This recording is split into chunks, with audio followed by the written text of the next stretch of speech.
Hello les investisseurs, bienvenue dans cette vidéo. Je suis avec Mouf. On va vous parler de son projet d'investissement immobilier à haute rentabilité. Mouf est un élève du coup de la formation Liberté Financière 4.0 et on est sur son chantier.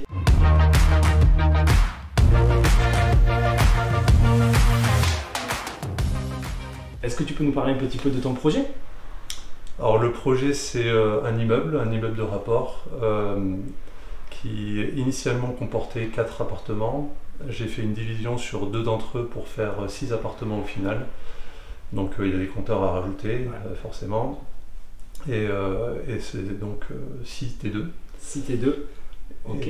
Est-ce que tu peux nous parler un petit peu du budget de ce projet? Alors j'ai acheté l'immeuble 100 000 euros. Ouais. Et sur ça, il y a à peu près 190 000 euros de travaux. Ok.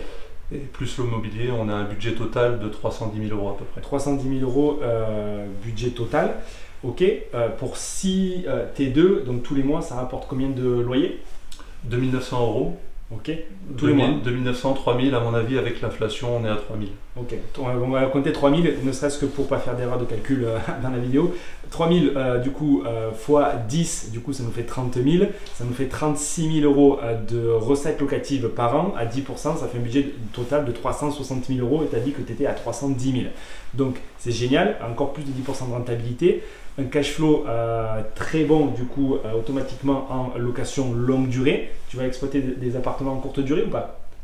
Je serai à 500-600 euros de cash flow en courte durée et je vais exploiter 2 appartements en longue durée, donc on devrait être à 1500 euros de cash flow à peu près. 1500 euros de cash flow d'ici quelques mois. Là il nous reste effectivement à finir les travaux, donc on voit les plans des cuisines, donc ça tu as suivi vraiment ce qu'on dit dans la formation, parce que si on ne donne pas des plans aux artisans, ils ne savent pas où mettre l'évacuation, où sera la vaisselle, où mettre la prise pour les plaques, la prise pour la hotte, les prises pour le four. Donc plan pareil, tu m'as dit que tu as fait aussi des plans pour les salles de bain, pareil pour dire où on met le cumulus, quel type de cumulus, le meuble basque, etc. Alors il faut vraiment aller dans le détail parce que effectivement les artisans, bon, c'est des hommes hein, et forcément il y a des problèmes et oui, il y a des problèmes comme dans tout chantier, il y en aura, ça c'est sûr. Bon, la toiture par exemple, elle a été faite en période de pluie et du coup il y a eu des infiltrations, donc il a fallu reponcer derrière pour que les murs soient en bon état avant de commencer le placo. Et donc puis, un peu d'humidité, un peu de traces d'humidité par-ci par-là. Voilà, mais bon, c'était superficiel, hein, donc il n'y a pas eu de soucis majeurs par rapport à ça. Mais c'est juste pour dire qu'il y a toujours des petits soucis, il y a toujours des aléas. Il faut quand même être présent sur le chantier régulièrement.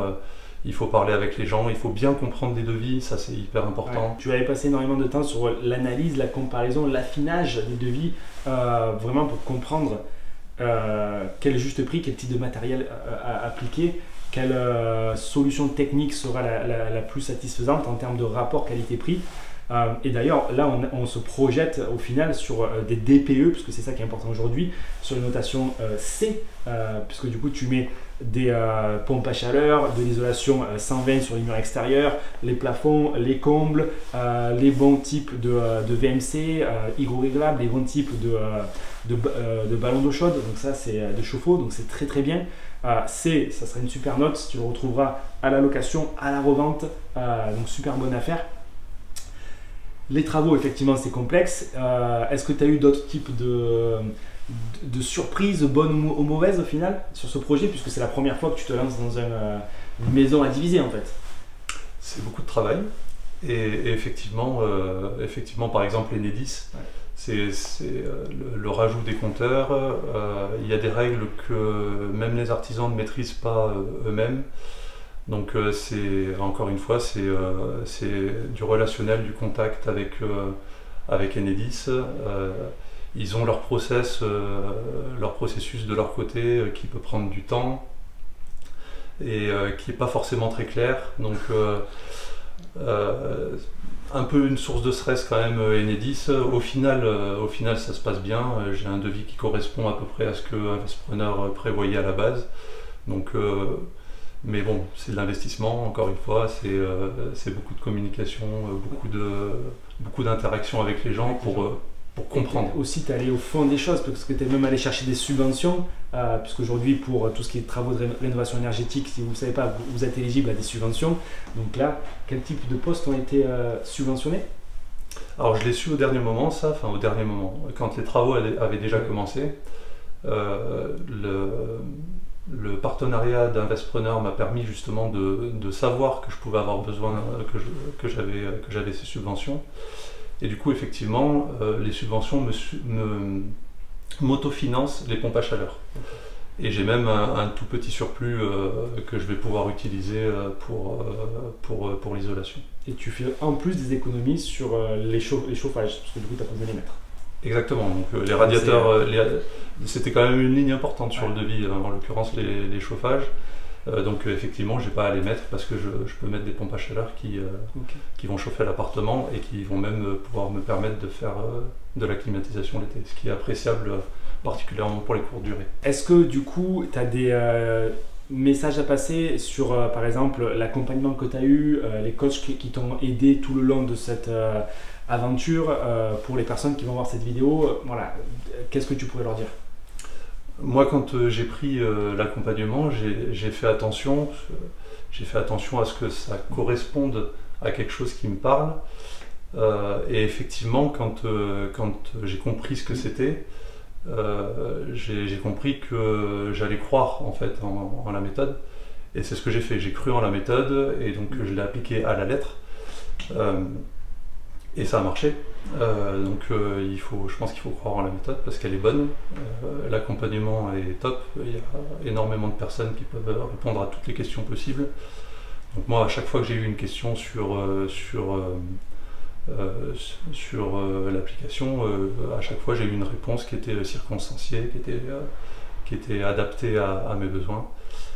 Et donc du coup, je pense que c'est grâce à ça que j'ai réussi déjà à me lancer. Parce que sans ça, je pense que je serais resté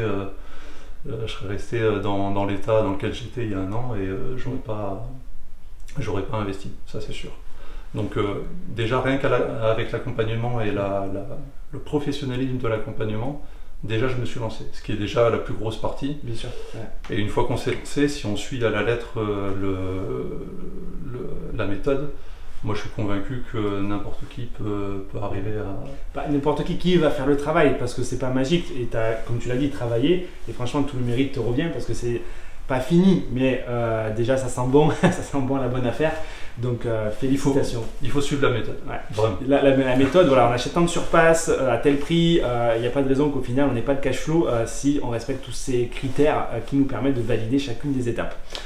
Merci beaucoup Mouf pour ce partage. Avec plaisir. Et on se retrouve très vite pour une prochaine vidéo. Si vous voulez apprendre à faire comme Mouf, un lien de cette vidéo en description. Vous pouvez prendre un rendez-vous avec des coachs qui vous accompagnent durant toute cette aventure pour que vous arriviez au résultat vous aussi. À très vite. Ciao, ciao.